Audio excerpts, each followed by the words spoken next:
ناظرین السلام علیکم ورحمۃ اللہ وبرکاتہ۔ میں زبیر ہاشمی فرمان الہی میں آپ سبھی ناظرین کا خیر مقدم کرتا ہوں۔ آج آپ کی خدمت میں سورہ بقرہ کی آیت نمبر 104 سے 129 تک کی تلاوت اور اس کا ترجمہ پیش کیا جائے گا۔ روزانہ ہم قرآن پاک کی تلاوت اور اس کا ترجمہ پیش کرتے ہیں، کیونکہ قرآن پاک کے پڑھنے اور اس کے سننے کے وقت اس بات کو پیش نظر رکھیں کہ ہمارے دل و دماغ اسی کی طرف متوجہ رہیں اور الفاظ و معنی پر غور کریں تاکہ ہمیں اپنی زندگی گزارنے کا صحیح طریقہ معلوم ہو جائے۔ آج کی تلاوت کی جانے والی آیتوں کے نازل ہونے کی وجہ یہ ہے کہ اللہ تعالیٰ ان آیتوں میں اپنے بندوں سے حضور پاک صلی اللہ علیہ وسلم سے گفتگو کرنے کا طریقہ بتلا رہا ہے۔ صحابہ اکرام رضوان اللہ تعالی علیہم اجمعین بھرے مجمعے میں جب کبھی دور رہتے اور کسی بات کو مکمل طور پر سمجھ نہ پاتے تو فوراً یہ فرماتے راعنا یا رسول اللہ۔ راعنا کے معنی آتے ہیں کہ ہماری رعایت فرمائیے، یعنی اے اللہ کے رسول صلی اللہ علیہ وسلم، ہم بات کو اچھی طرح سمجھ نہ پائے ہیں، ہماری رعایت فرمائیے۔ تو اب یہی لفظ یہود کی عبرانی زبان میں بے ادبی کے معنی میں استعمال ہوتا تھا، تو اللہ تعالیٰ نے حکم نازل فرمایا اور یہ فرمایا ہے کہ اے لوگو، میرے حبیب کی شان میں ایسا لفظ بھی استعمال نہ کرو جو کسی اور زبان میں بے ادبی کے معنی میں استعمال ہوتا ہو۔ اور اللہ فرماتا ہے کہ تم میرے حبیب کی زبان سے نکلے ہوئے الفاظ کو غور سے سنو تاکہ دوبارہ پوچھنے کی نوبت ہی نہ آنے پائے۔ تو آئیے مزید جانکاری کے لیے سنتے ہیں تلاوت کلام پاک اور اس کا ترجمہ۔ اعوذ باللہ من الشیطان الرجیم، بسم اللہ الرحمن الرحیم۔ شروع کرتا ہوں اللہ کے نام سے جو بڑا مہربان نہایت رحم والا ہے۔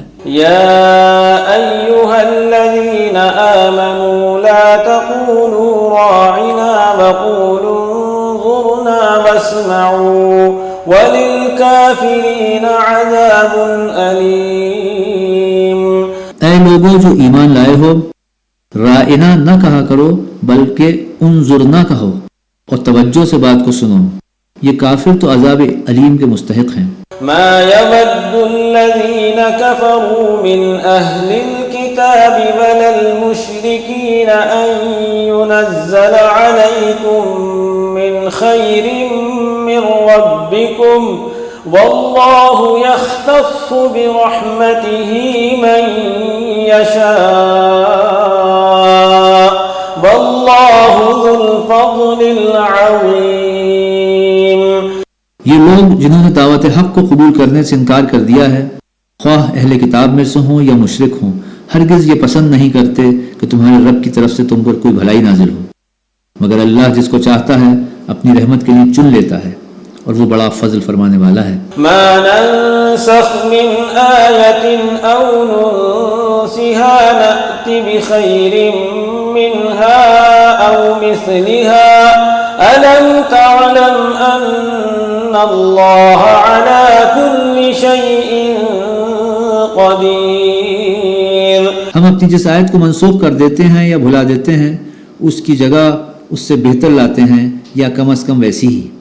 کیا تم جانتے نہیں ہو کہ اللہ ہر چیز پر قدرت رکھتا ہے؟ ألم تعلم أن الله له ملك السماوات والأرض وما لكم من دون الله من ولي ولا نصير۔ کیا تمہیں خبر نہیں کہ زمین اور آسمانوں کی فرما روائی اللہ ہی کے لیے ہے اور اس کے سوا کوئی تمہاری خبر گیری کرنے اور تمہاری مدد کرنے والا نہیں ہے؟ ام تريدون ان تسألوا رسولكم كما سئل موسى من قبل ومن يتبدل الكفر بالإيمان فقد ضل سواء السبيل۔ پھر کیا تم اپنے رسول سے اس قسم کے سوالات اور مطالبے کرنا چاہتے ہو جیسے اس سے پہلے موسیٰ سے کیے جا چکے ہیں؟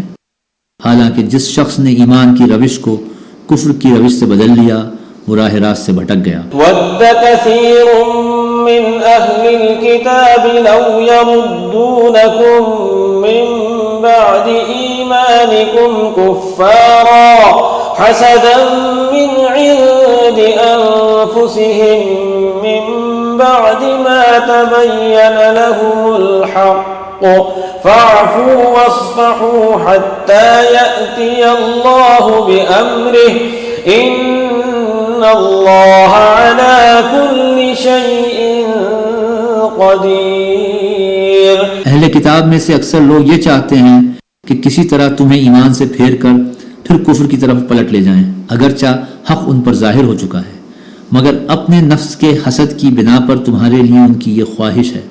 اس کے جواب میں تم عفو و درگزر سے کام لو یہاں تک کہ اللہ خود ہی اپنا فیصلہ نافذ کر دے۔ مطمئن رہو کہ اللہ ہر چیز پر قدرت رکھتا ہے۔ وَأَقِيمُوا الصَّلَاةَ وَآتُوا الزَّكَاةَ وَمَا تُقَدِّمُوا لِأَنفُسِكُم مِّنْ خَيْرٍ تَجِدُوهُ عِندَ اللَّهِ إِنَّ اللَّهَ بِمَا تَعْمَلُونَ بَصِيرٌ۔ نماز قائم کرو اور زکوٰۃ دو، تم اپنی عاقبت کے لیے جو بھلائی کما کر آگے بھیجو گے اللہ کے ہاں اسے موجود پاؤ گے، جو کچھ تم کرتے ہو وہ سب اللہ کی نظر میں ہے۔ وَقَالُوا لَن يَدْخُلَ الْجَنَّةَ إِلَّا مَن كَانَ هُودًا أَوْ نَصَارَىٰ تِلْكَ أَمَانِيُّهُمْ قُلْ هَاتُوا بُرْهَانَكُمْ إِن كُنتُمْ صَادِقِينَ۔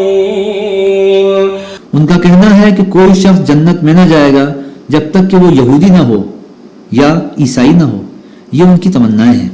ان سے کہو اپنی دلیل پیش کرو اگر تم اپنے دعوے میں سچے ہو۔ بَلَىٰ مَنْ أَسْلَمَ وَجْهَهُ لِلَّهِ وَهُوَ مُحْسِنٌ فَلَهُ أَجْرُهُ عِندَ رَبِّهِ وَلَا خَوْفٌ عَلَيْهِمْ وَلَا هُمْ يَحْزَنُونَ۔ حق یہ ہے کہ جو بھی اپنی ہستی کو اللہ کی اطاعت میں سونپ دے اور عملاً نیک راستے پر چلے، اس کے لیے اس کے رب کے پاس اجر ہے، اور ایسے لوگوں کے لیے کسی خوف یا رنج کا کوئی موقع نہیں۔ وقالت اليهود ليست النصارى على شيء وقالت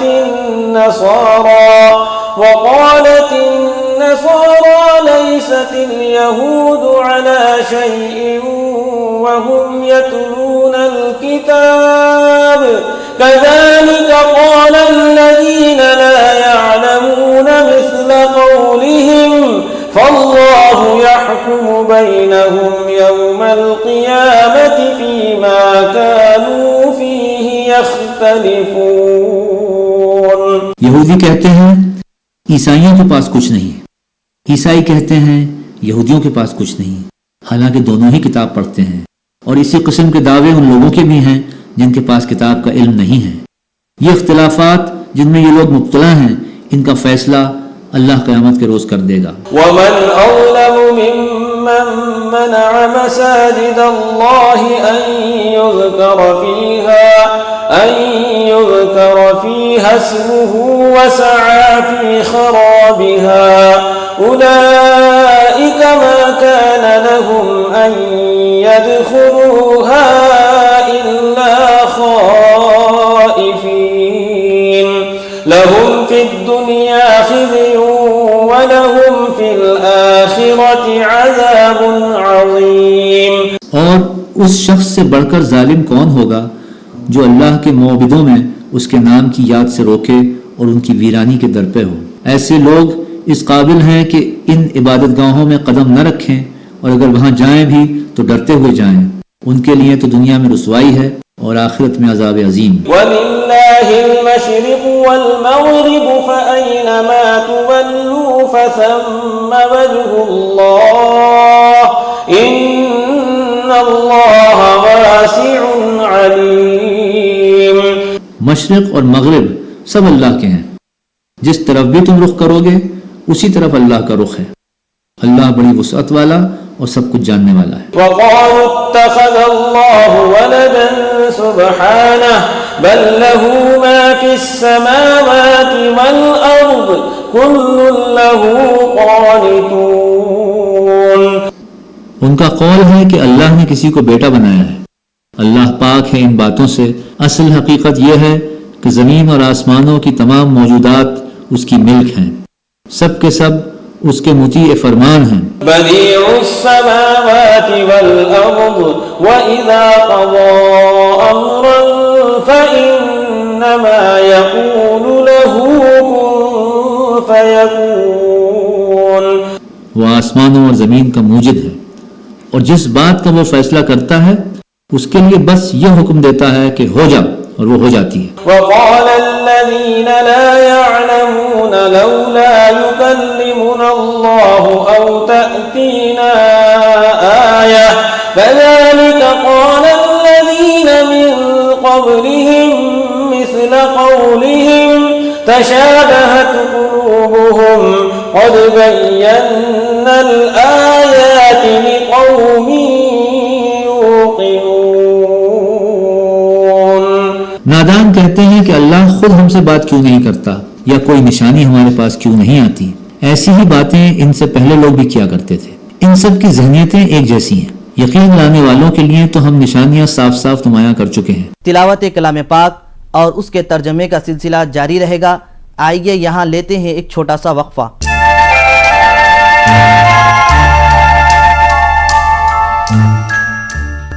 وقفے کے بعد آپ سبھی کا ایک بار پھر خیر مقدم ہے. آج کی تلاوت کی جانے والی دیگر آیتوں میں یہ بتلایا جا رہا ہے کہ رافع اور وہب نامی دو آدمی حضور صلی اللہ علیہ وسلم کے پاس آئے اور کہنے لگے کہ ہم آپ کی بات اس وقت مان لیں گے جب آپ ہمارے سامنے آسمان سے کوئی کتاب اتاریں یا پھر ہمارے آنکھوں کے سامنے کوئی نہر جاری کریں. تو اللہ تعالیٰ نے ان آیتوں کو نازل فرمایا اور یہ بتلایا ہے کہ کیا تم اپنے رسول سے اس طریقے کا سوال کرنا چاہتے ہو جس طریقے سے حضرت موسیٰ علیہ السلام سے ان کی قوم نے یہ سوال کیا تھا کہ ہم اللہ کو اپنے سامنے دیکھنا چاہتے ہیں. تو آئیے مزید تفصیل کے لیے سنتے ہیں تلاوت کلام پاک اور اس کا ترجمہ. إنا أرسلناك بالحق بشيرا ونذيرا ولا تسأل عن أصحاب الجحيم. ہم نے تم کو علم حق کے ساتھ خوشخبری دینے والا اور ڈرانے والا بنا کر بھیجا. اب جو لوگ جہنم سے رشتہ جوڑ چکے ہیں ان کی طرف سے تم ذمہ دار و جواب دہ نہیں ہو. ولن ترضى عنك اليهود ولا النصارى حتى تتبع ملتهم قل إن هدى الله هو الهدى ولئن اتبعت أهواءهم بعد الذي جاءك من العلم ما لك من الله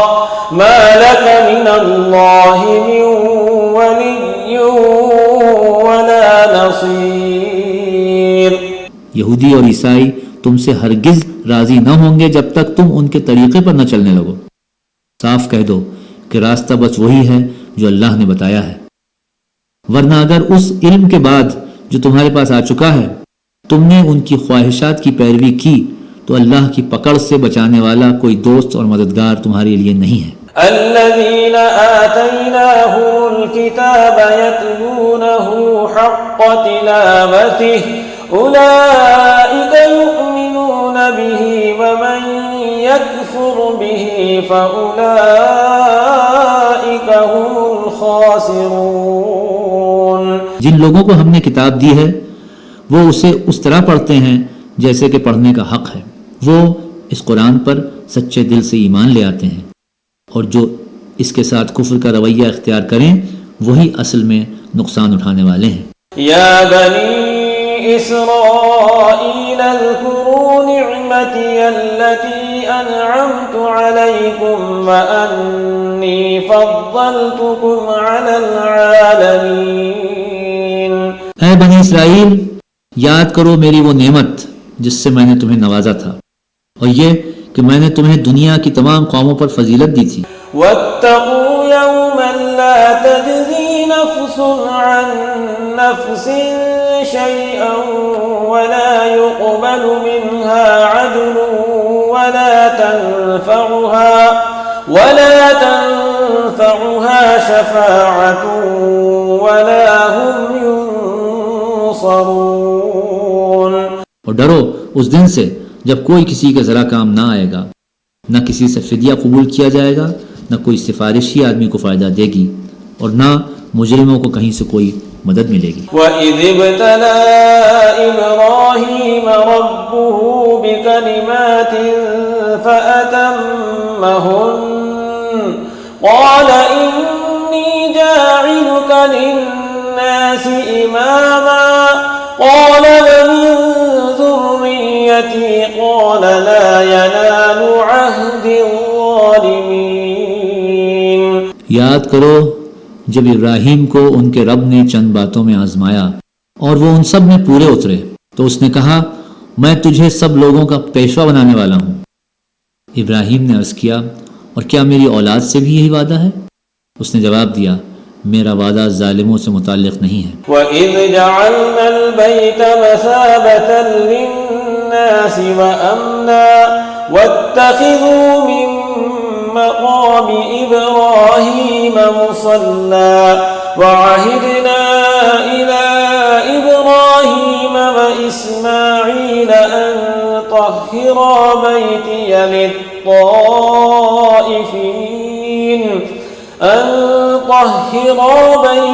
للطائفين والعاكفين والركع السجود۔ اور یہ کہ ہم نے اس گھر کعبے کو لوگوں کے لیے مرکز اور امن کی جگہ قرار دیا تھا اور لوگوں کو حکم دیا تھا کہ ابراہیم جہاں عبادت کے لیے کھڑے ہوتے ہیں اس مقام کو مستقل جائے نماز بنا لو، اور ابراہیم اور اسماعیل کو تاکید کی تھی کہ میرے اس گھر کو طواف اور اعتکاف اور رکوع اور سجدہ کرنے والوں کے لیے پاک رکھو۔ وَإِذْ قَالَ إِبْرَاهِيمُ رَبِّ اجْعَلْ هَذَا بَلَدًا آمِنًا وَارْزُقْ أَهْلَهُ مِنَ الثَّمَرَاتِ مَنْ آمَنَ مِنْهُمْ بِاللَّهِ وَالْيَوْمِ الْآخِرِ قَالَ وَمَنْ كَفَرَ فَأُمَتِّعُهُ قَلِيلًا ثُمَّ أَضْطَرُّهُ إِلَى عَذَابِ النَّارِ وَبِئْسَ الْمَصِيرُ۔ اور یہ کہ ابراہیم نے دعا کی اے میرے رب اس شہر کو امن کا شہر بنا دے اور اس کے باشندوں میں سے جو اللہ اور آخرت کو مانے انہیں ہر قسم کے پھلوں کا رزق دے۔ جواب میں ان کے رب نے فرمایا اور جو نہ مانے گا دنیا کی چند روزہ زندگی کا سامان تو میں اسے بھی دوں گا مگر آخرکار اسے عذاب جہنم کی طرف گھسیٹوں گا اور وہ بدترین ٹھکانہ ہے۔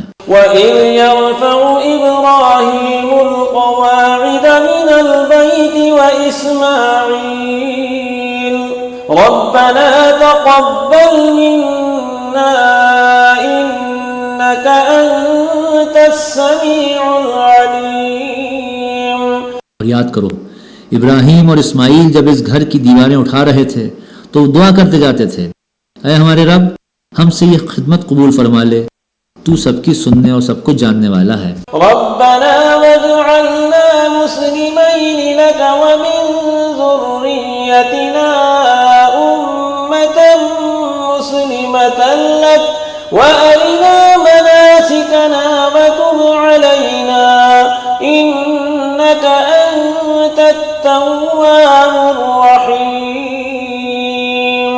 اے رب ہم دونوں کا اپنا مسلم مطیع فرمان بنا، ہماری نسل سے ایک ایسی قوم اٹھا جو تیری مسلم ہو، ہمیں اپنی عبادت کے طریقے بتا اور ہماری کوتاہیوں سے درگزر فرما، تو بڑا معاف کرنے والا اور رحم فرمانے والا ہے۔ ربنا وابعث فيهم رسولا منهم يتلو عليهم آياتك ويعلمهم الكتاب والحكمة ويزكيهم إنك أنت العزيز الحكيم۔ صدق الله العظيم۔ اور اے رب ان لوگوں میں خود انہی کی قوم سے ایک رسول اٹھا جو انہیں تیری آیات سنائے اور ان کو کتاب اور حکمت کی تعلیم دیں اور ان کی زندگیاں سنواریں، تو بڑا مقتدر اور حکیم ہے۔ آخر میں اللہ سے دعا ہے کہ ہم تمام کو اس کلام پاک پر عمل کرنے کی توفیق نصیب فرمائے اور اس کی برکتوں کو ہم پر نازل فرمائے۔ کل ہم دوبارہ اسی وقت تلاوت کلام پاک اور اس کے ترجمے کے ساتھ حاضر خدمت رہیں گے۔ اب ہمیں اور ہماری پوری ٹیم کو اجازت دیں۔ خدا حافظ۔